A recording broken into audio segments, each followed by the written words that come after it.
There were 8 major techniques or criteria that were used to control people's minds and get them to change. And it's really interesting to see how these 8 criteria can be used to take a look at how cults control and manipulate their own members. And what I'll do is I'll go through each one so that you get a better idea of what it is as Lifton defined it, and I'll see what I can do about applying it to how cults use it, and specifically how the cult I was in, the Jehovah's Witnesses, use it. You know, a lot of groups will use 1 or 2 of these on occasion, of the 8 criteria. Unfortunately, groups like the Jehovah's Witnesses use all 8, and they use them all the time. So that people do not have free will. 2 of the things that are required for consent. The first is that a person must have full information of what is involved in the cult. And the second is that they have to have the real freedom to say yes and no.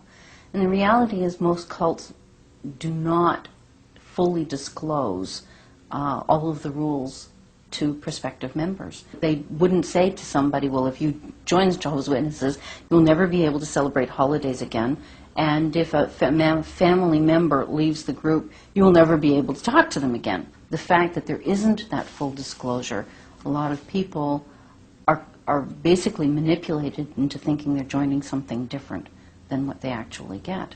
And the other thing is, with all of the guilt and the rules and the idea that all of this information comes from God, then the person is not really free to say yes or no. The witnesses will say they're not a cult, but any cult will say they're not a cult. And one of the things that a lot of groups say is, well, we're not a cult because we don't follow people around, people are free to come and go as they please. They've got jobs, they've got lives, they live in their own homes. But the very subtle nature of mind control is that they don't need somebody following you around to monitor whether you're following the rules or not. They teach you to monitor your own behavior and your own thoughts. So you become afraid of doing things because somebody else might see you, but also afraid of your own conscience. And then the only way to relieve that guilt is to tell somebody. And the people that you often tell are the elders and the leaders of the cult, or the elders in the case of Jehovah's Witnesses. So your membership is no longer about love of God or a love of doing what is right.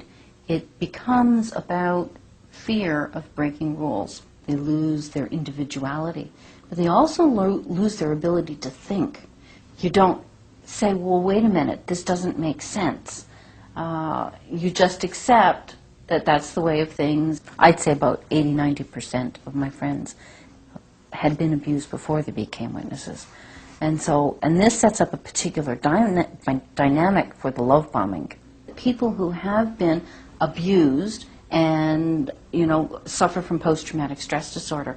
Well, people who come out of cults experience what has been defined as post-cult trauma syndrome, which is basically the same thing, with a spirituality element. And this is why women stay in abusive relationships. It's also why people stay in abusive cults, because there's this constant kind of dangling the carrot that if you're good enough, you will get everything that you've been promised. And there's nobody to talk to. And even if you go for therapy, very few people are going to understand it. I went to a therapist. I was able to talk to her, but I knew it was way over her head. She didn't have a clue what I was talking about. Really heavy-duty fears planted in there. I know as an adult I didn't allow myself to think about those issues. But, here I am reading it to my children.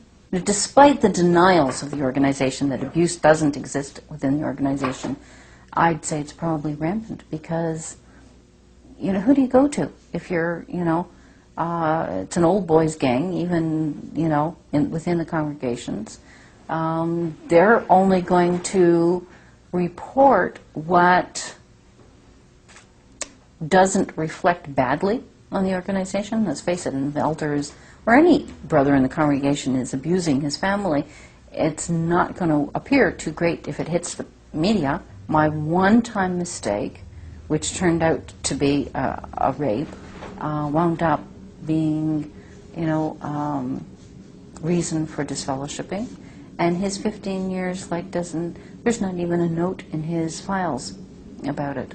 And this whole issue of blood guilt that they instill in people, that if a wife does not fulfill her sexual obligation to her husband, if he commits adultery, then she's responsible. And people would say, oh, you have such a wonderful family. When I get married, I want a family just like yours. And I would want to be sick, but it's like, oh, well, thank you very much. And again, that pretense and not showing people what was really inside of me, because that would have been totally inappropriate, not allowed, to show that I was having problems, severe problems. I think it's really important for people to get counseling. And sadly, it's really hard to find.